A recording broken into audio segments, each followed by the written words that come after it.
Dando continuidade ao programa Jesus está voltando, no bloco anterior nós falamos sobre os templos que Israel já teve.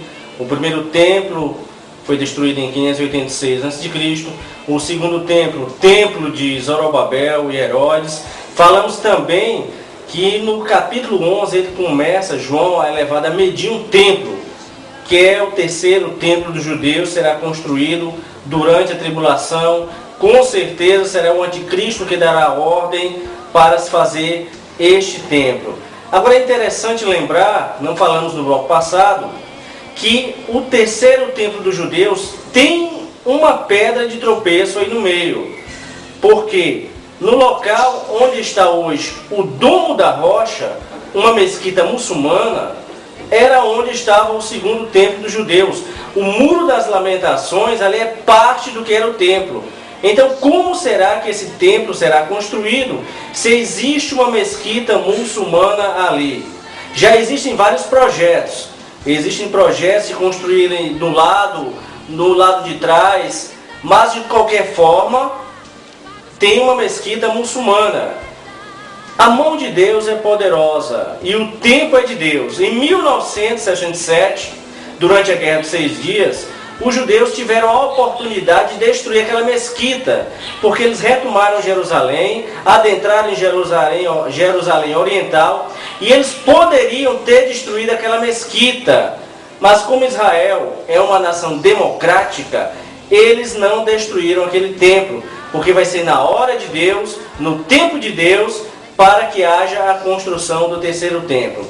Nós paramos no bloco passado falando sobre o quarto templo dos judeus, que será durante o milênio. Quer dizer, além desse terceiro templo, haverá um quarto templo, que é o templo do milênio.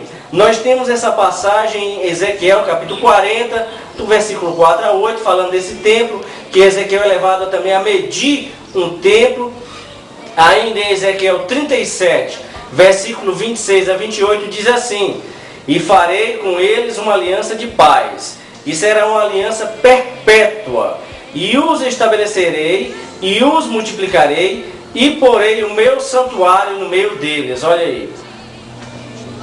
Para sempre. E o meu tabernáculo estará com eles, e eu serei o seu Deus, e eles serão o meu povo.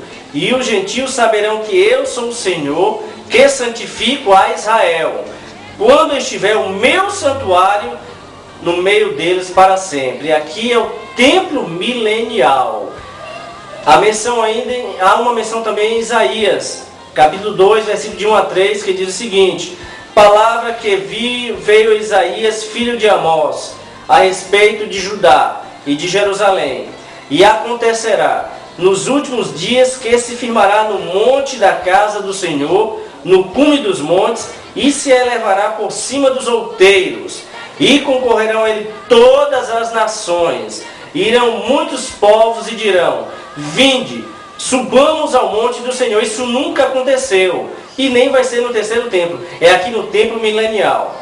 Subamos ao monte do Senhor, a casa de Deus, de Jacó, para que nos ensine os seus caminhos, e andemos nas suas veredas.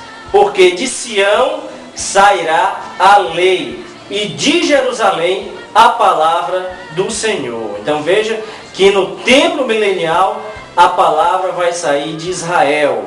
Jesus estará ali no templo construído por ele mesmo. Ainda em Isaías 56, versículo 7 diz: também os levarei ao meu santo monte, e os alegrarei na minha casa de oração. Os seus holocaustos e os seus sacrifícios serão aceitos no meu altar, porque a minha casa será chamada casa de oração para todos os povos. Então, recapitulando, os judeus já tiveram 2 templos, terão o terceiro templo durante a tribulação, e depois da tribulação virá o quarto templo, que é o templo milenial. Continuando no capítulo 11 do Apocalipse, do versículo 3 a versículo 6, nós vamos começar a falar das testemunhas. São 2 testemunhas que vão pregar para Israel.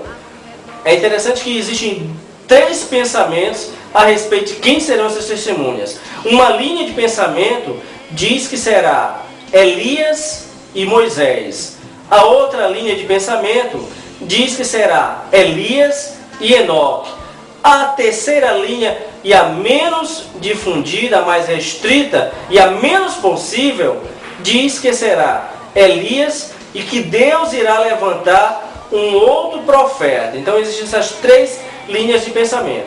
Então Apocalipse 11, versículo 3 a 6 diz assim: e darei poder às minhas duas testemunhas, e profetizarão por 1260 dias, 3 anos e meio ou 42 meses. É a metade, segunda metade da grande tribulação, É propriamente dita a grande tribulação. Elas estarão vestidas de saco. Estas são as duas oliveiras e os dois castiçais, que estão diante de Deus da terra. E se alguém lhes quiser fazer mal, fogo sairá da sua boca e devorará os seus inimigos. E se alguém lhes quiser fazer mal, importa que assim seja morto.